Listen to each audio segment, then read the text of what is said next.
ಕಾಂಗ್ರೆಸ್ನ ಪರವಾಗಿ ಏನು ಕ್ರೋಢೀಕರಿಸಿದ್ವು ದೊಡ್ಡ ಮಟ್ಟದಲ್ಲಿ.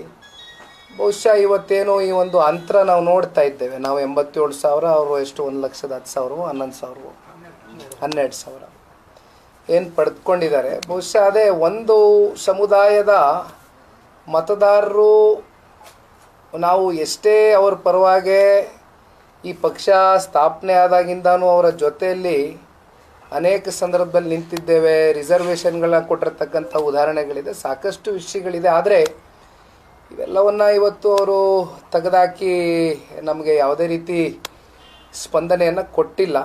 ಆದರೆ ನಮ್ಮ ಹಳ್ಳಿಗಳಲ್ಲಿ ಆ್ಯಸ್ ಇಟ್ ಈಸ್ ನಾನು ಅನೇಕ ಸಂದರ್ಭದಲ್ಲಿ ಹೇಳಿದ್ದೀನಿ, ಏನು ನಮ್ಮ ಚನ್ನಪಟ್ಟಣ ತಾಲೂಕಿನಲ್ಲಿ ನಮ್ಮದಾದಂಥ ಸ್ಥಿರವಾದಂಥ ಮತದಾರರಿದ್ದಾರೆ, ಅವ್ರು ನಮ್ಮ ಕೈ ಬಿಟ್ಟಿಲ್ಲ. ಅವ್ರು ನಮ್ಮ ಜೊತೆಯಲ್ಲಿ ಇರೋ ಕಾರಣದಿಂದನೇ ಇವತ್ತು 87,000ವರೆಗೂ ನಾವೇನು ಟಚ್ ಮಾಡಿದ್ದೀವಿ ಮಾರ್ಜಿನ್ನು. ಹಾಗಾಗಿ ಪ್ರತಿಯೊಬ್ಬರಿಗೂ ಕೂಡ ಈ ಒಂದು ಸಂದರ್ಭದಲ್ಲಿ ಧನ್ಯವಾದಗಳನ್ನ ತಿಳಿಸ್ತೇನೆ.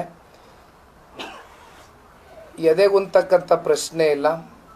ಈ ಪಕ್ಷ ಕಟ್ಟಿರೋದೇ ಹೋರಾಟದ ಹಿನ್ನೆಲೆಯಲ್ಲಿ. ಇವತ್ತು ಯಾವ ಕಾರಣಕ್ಕೂ ನಮ್ಮ ಪಕ್ಷದ ಕಾರ್ಯಕರ್ತರುಗಳು ಭಾವನೆಗಳಿಗೆ ಒಳಗಾದರೂ ಕೂಡ ನನ್ನ ಕಡೆಯಿಂದ ನಾನು ಯಾವುದೇ ಭಾವನೆಗಳನ್ನ ಹೊರಗಾಗ್ತಕ್ಕಂಥದ್ದಕ್ಕೆ ಹೋಗೋದಿಲ್ಲ. ಅದಕ್ಕೆ ಕಾರಣ ನಮ್ಮ ಪಕ್ಷದ ಕಾರ್ಯಕರ್ತರು, ಈ ಪಕ್ಷದ ಬೆನ್ನೆಲುಬು. ಅವ್ರಿಗೆ ನಾನು ಎಲ್ಲೂ ಕೂಡ ಮನಸ್ಸುಗಳಲ್ಲಿ ನೋವು ಪಡಿಸ್ತಕ್ಕಂಥ ಪ್ರಶ್ನೆ ಇಲ್ಲ. ಇಡೀ ರಾಜ್ಯದಲ್ಲಿ ಇರ್ತಕ್ಕಂಥ ಎಲ್ಲ ನನ್ನ JDSನ ನಿಷ್ಠಾವಂತ ಕಾರ್ಯಕರ್ತರಿಗೊಂದು ಮಾತನ್ನು ಕೊಡ್ತೇನೆ. ಈ ಪಕ್ಷವನ್ನು ಸನ್ಮಾನ್ಯ ದೇವೇಗೌಡರು ಸಾಹೇಬರು ಫಿನಿಕ್ಸ್ನಂತೆ ಏನು ಕಟ್ಟಿದ್ದಾರೆ. 2 ಸೀಟ್ ಬಂದಂಥ ದಿನವೂ ನೋಡಿದ್ದೇವೆ. ಸಂಪೂರ್ಣ ಬಹುಮತವನ್ನು ಈ ರಾಜ್ಯದ ಜನತೆ ಆಶೀರ್ವಾದದಿಂದ ನಾವು ದೊರಕಿರ್ತಕ್ಕಂಥದ್ದನ್ನು ನೋಡಿದ್ದೇವೆ. ಎಲ್ಲ ಏಳು ಬೀಳುಗಳನ್ನ ನೋಡಿದ್ದೀವಿ ಈ ಪಕ್ಷ. ಹಾಗಾಗಿ ಎಲ್ಲವನ್ನು ಕೂಡ ಸಮಾನ ಮನಸ್ಸಿನಿಂದ ಸಮಚಿತ್ತವಾಗಿ ತಗೊಂಡು ಹೋಗ್ತಕ್ಕಂಥ ಪ್ರಾಮಾಣಿಕ ಕೆಲಸ ಮಾಡ್ತೇನೆ.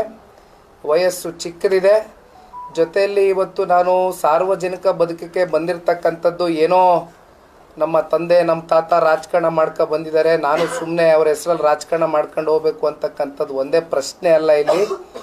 ಇಲ್ಲಿ ಯಾವ ಸಮುದಾಯಗಳಿಗೆ ಧ್ವನಿ ಇಲ್ಲ, ಯಾವ ಯುವಕರು ಇವತ್ತು ಓದಿದ್ರೂ ಕೂಡ ಉದ್ಯೋಗಗಳು ಸೃಷ್ಟಿ ಆಗ್ತಾ ಇಲ್ಲ. ಎಲ್ಲರಿಗೂ ಒಂದು ಧ್ವನಿಯಾಗಿ ಕೆಲಸ ಮಾಡ್ತಕ್ಕಂಥ ಕೆಲಸವನ್ನು ಪ್ರಾಮಾಣಿಕವಾಗಿ ನಿಖಿಲ್ ಕುಮಾರಸ್ವಾಮಿ ಮಾಡ್ತಾನೆ. ಅದರಿಂದ ಯಾವ ಕಾರಣಕ್ಕೂ ನಾನು ಹಿಂಸರಿತಕ್ಕಂಥ ಪ್ರಶ್ನೆ ಇಲ್ಲ ಅಂತಕ್ಕಂಥದ್ದನ್ನ ಹೇಳ್ತಾ, ಮಾಧ್ಯಮದ ಸ್ನೇಹಿತರಿಗೆ ಮತ್ತೊಮ್ಮೆ ತಾವೆಲ್ಲರೂ ಇಷ್ಟು ದಿನಗಳ ಕಾಲ ನಮ್ಮ ಜೊತೆಯಲ್ಲಿ ನಿಂತು ಬಿಸಿಲಿರಲಿ ಮಳೆ ಇರಲಿ ರಾತ್ರಿ 12 ಗಂಟೆ ಆಗಲಿ ನಮ್ಮ ಜೊತೆಯಲ್ಲಿ ಹೆಜ್ಜೆ ಹಾಕಿದ್ದೀರಿ. ತಮ್ಮೆಲ್ಲರಿಗೂ ಕೂಡ ಧನ್ಯವಾದಗಳನ್ನ ತಿಳಿಸ್ತೇನೆ. Thank you. ನಿಖಿಲ್ ಕುಮಾರಸ್ವಾಮಿ, ಈ ಚುನಾವಣೆ ಕಡೆ ಗಳಿಗೆಯಲ್ಲಿ ಫೇಸ್ ಮಾಡಬೇಕಂತ ನಿಮಗೆ ಸೃಷ್ಟಿಯಾಗಿತ್ತು.